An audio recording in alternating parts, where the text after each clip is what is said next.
Do you have a lot of exposure to mosquitoes where you live? Not really. I mean, there's some, but we don't have a lot. I mean, you have to have water, right? And mosquitoes don't like wind, so if it it's so funny. I never prepare for mosquitoes if I go to an area where has water and humidity and no wind. It's so far from my mind living here for 20 years, and it's weird because I mean I used to get eaten up, especially in the summertime. I would get eaten up by the mosquitoes, and I moved here. And I would worry about it for like the first 2 years, and then I forgot all about it. Now I go other places, and if I'm mosquitoes, oh gosh! I imagine you go up in the Sierras, and you go to wooded areas where there's water, my in-laws' house. Yeah, and we do have a stint. I think in late July at my in-laws' house where I know for a fact, and this is where I luck out. My brother-in-law lives nearby, and he's a firefighter. And he's ultra prepared when it comes to that stuff. Like it's almost like he's greeting us at the county road when we pull in, and he's handing us our mosquito supply. Here's a couple bracelets. Here's some spray we use. Any nets? You get any mosquito nets to put over your head? No, we're not going to Africa. We're fine. So that's the thing is to always carry bug spray. And you got to have a good bug spray. And I have a friend that was like all about the DEET, even though they say DEET, has got some health issues. DEET. But then, gosh, I had another friend that found something else that's different. It starts with a P. That's the main ingredient. And he swears by that. He goes out of the country and goes on these fishing trips to like jungle type areas where, mosquitoes are nasty and bugs are nasty. And he swears by this stuff. I'm going to see if I can look it up. So scientists have figured out that what you eat might make you more attractive. Yes, that was the thing. They said if you're supposed to, was it vitamin D or vitamin B? One of the vitamins, if you take a lot of it a week before you go somewhere or where you're going to be exposed to mosquitoes, they don't like it. You're a vitamin guy. Are you moonlighting at the vitamin store? Is that what it's called? Where Roy had to work after he got fired from Dunder Mifflin? GNC? No, it's called the vitamin source or vitamin. I don't remember that. Roy had there used to be one. There used to be one over in the Irish Hill Shopping Plaza. Now it's something else. I think it's Starbucks. But apparently, if you eat, or if your diet has beer involved, sweet treats, and stinky cheeses, they love that. So if you drink a lot of beer, you eat sugary sweet treats, and you eat stinky cheese, then the mosquitoes love you. And this falls in line with why I would get eaten, because I like all three of those just perfectly fine. Sure. I'd probably fill up on them in the summertime. They said that if you want them to stay away from you, what do you think you eat if you want the mosquitoes to stay away from you, Jeremy? Probably healthy food. Yeah.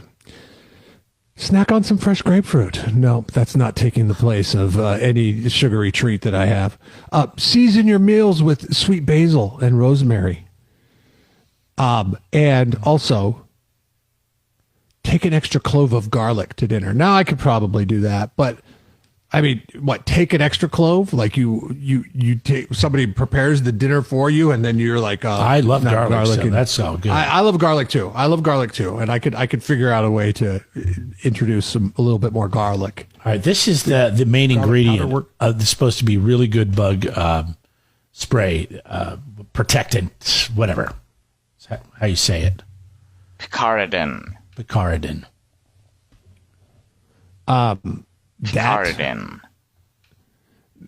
That might be a better method than grapefruit, sweet basil, rosemary, and garlic, because they say that while they're not attracted to it, they'll still eat you, and that you should probably take your bug spray or your vitamins to make sure that, and wear long sleeves.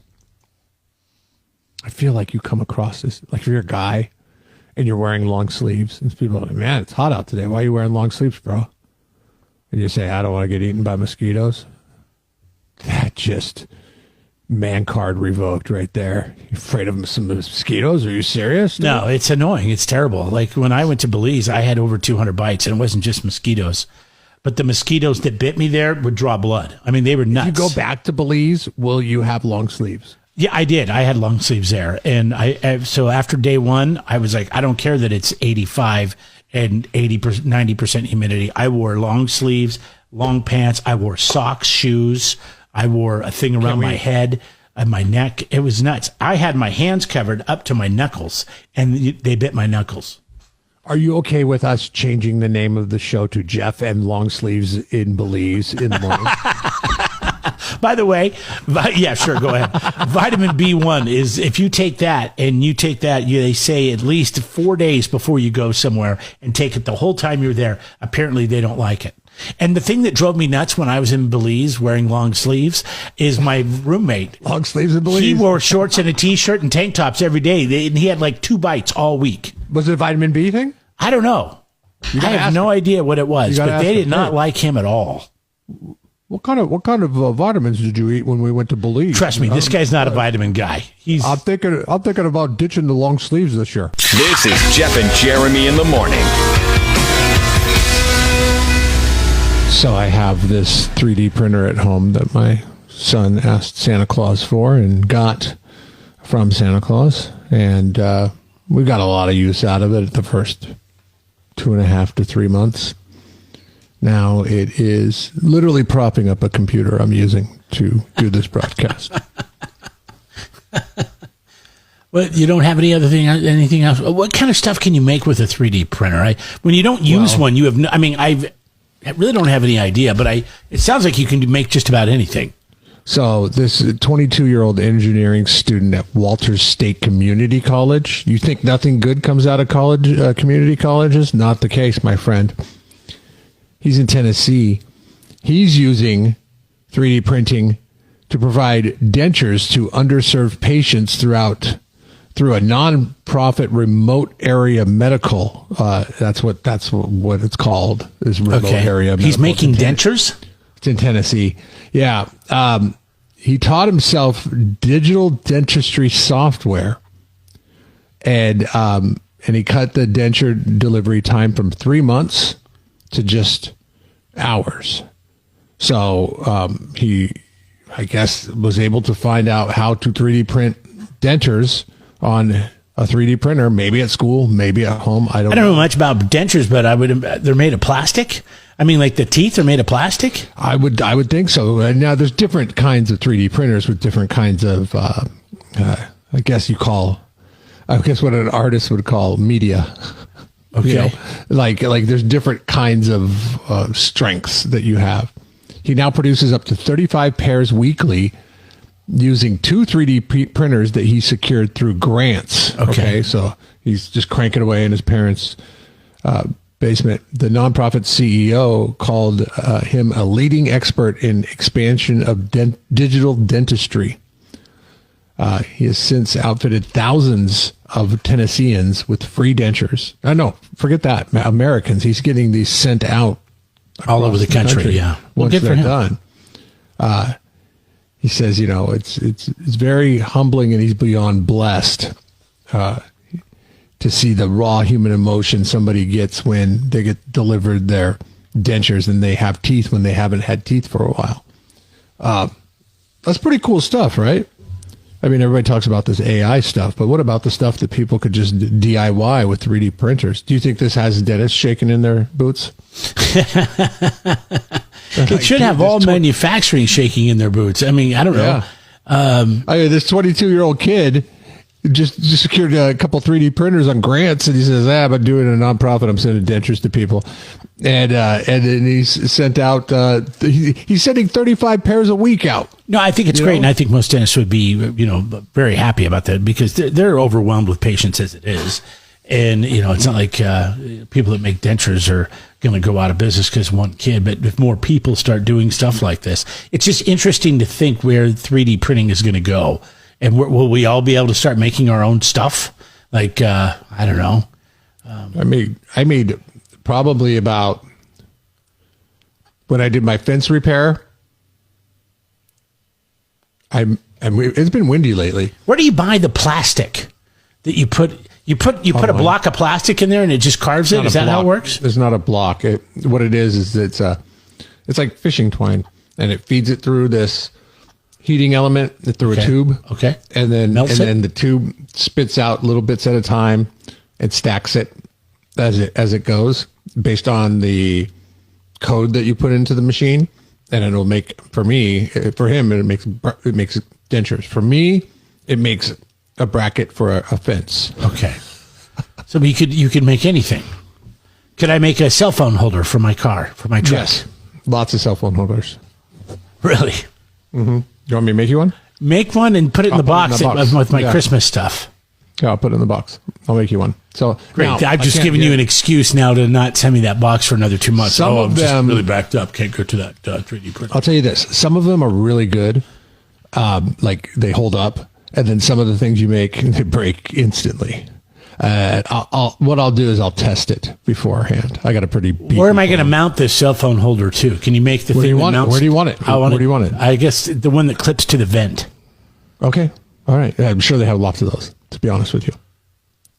It's just a little thing. Do you know send me the width of your phone too. Okay. And the more information, the better. It's right here. That size. No. Yeah, I'll send it to you. It's Standard iPhone size. Standard iPhone size. Bigger than your head, for God's sakes. Well, good for this kid. And I mean, how many people have a 3D printer? Are more and more people getting these? I mean, if you bought one for your son, it must be just mass produced. I know I heard they got much cheaper. Yeah, I mean, I don't know. I had a call with Santa Claus, and he spent just south of 300 on it. And I'm surprised at the capability. Hell, it's making fence brackets for me. I don't have to run the hardware store. Dang, he's going to spend $300 on a kid. He's doing all right these days. It's Jeff and Jeremy in the morning. Old Eugene would probably be happy he's not named Lester, because when you hear Lester, you think of the molester. Yep. I mean, Eugene's not bad because Gene, you could go by Gene. It worked for Lester Holt, okay. Oh, yeah, Lester Holt. Yeah, Lester Holt did fine. These are some of the worst names, according to people on Reddit. Ursula. That's the Little Mermaid, isn't it? Is that I think that was the right one? Or whatever she was, squid, whatever she was. Yeah. Bertha. This just makes you sound like a fatty. What's your name? Bertha Jane? Oh, you big girl. Bertha's bad. And there's still Berthas in the world. Mulva. And every Bertha I've ever met lives up to their name. Yeah, Berthas are big girls. They're tough girls. You've never met a Bertha and think, wow, Bertha could be a supermodel. Those words have never been uttered by anyone on the planet. I had an Aunt Beulah. And I always thought Beulah sounds funny. And there's there's a new spinoff of Yellowstone called Dutton Ranch, and one of the characters on there, his name is Beulah, but she's an older lady. I think you just sound like an old lady if your name's Beulah or Mabel. It sounds like a noise a whale makes when it breaches. Yeah. And Mabel's right there too. My grandma Mabel. Like, these are just old names. But Mulva, that sounds like a female Mabel body part. has a little bit of charm to it, I think. Mabel does? Mabel? Okay. Yeah, like Mabel, I think of, petite old lady, and not Grandma Mabel. She was a big old lady. Shuffling around the kitchen, making cookies 24/7. That's who I think of. But Mabel definitely sounds smaller than Bertha. God, who came up with that name, Bertha?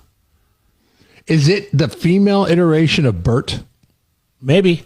I'm not sure. It's an old name, right? It's been around for a very long time. Bert's a bad name too. Come to think of it, you think about your grandparents; they all had weird names. Like my grandfather, who I never met because he died. I don't want to just pick on the ladies here. A year before I was born, was named Hartzell. Oh, really? He went by Hank. Okay. I guess. Well, Hartzell, Hank doesn't really sound, but I mean, it's close enough. H-A. We stayed at a place in Tennessee called the Hartzell Hall. And it was one of these new IKEA fitted. I asked the guy, I said, hey, was this place built to be like, like a hip apartment building, and then you guys turned it into a hotel because nobody wanted to live here. And he's like, yeah. He said it was like all furnished with IKEA. I mean, it was a huge hotel room, gargantuan. Like, Right. Everybody had their, had their own room. We had a big kitchen with. Oh, it was like a area. boutique hotel is what they call Yes. those, isn't it? Yeah, Yeah, because I've yeah. stayed at one in San Francisco that was at an apartment building. And for San Francisco, I thought, man, this is a pretty big room because it was 2 rooms. Yeah, it was really weird. It had floor to ceiling windows, deck, but it was like in a junky ass area of town. Like literally twice a night, a train moving coal would go right outside the window. So it was pretty soundproof for the train, like literally rolling right by your window. And most people, I think, they don't like their middle names. Like my wife's middle name is Harriet. She doesn't like that. Harriet's not. I don't like mine. Real popular. Lewis? Yeah. Lewis. Yeah. Let's see. What are some other crazy middle names? What's my mom? Marlene. Sorry, Marlene. I feel like younger generations now, they get middle names that are last names. Yes, or they used to get like an aunt or something or an uncle. They would honor their brother or sister by naming their first or second with your middle name. Yeah, we represented my side of the family with my son's middle name. And also, which is weird because he takes my side of the family's name, but it's my mom's side. So my mom had some representation with his middle name. But then it's weird because with our firstborn, she just got the second choice of what her first name was going to be as her middle name. I gotta be honest with you. I have to think about it when people ask me what my kids' middle names are. 805-543-3693. You can always weigh in there. Catch the show in podcast form and online on demand at kzoz.com.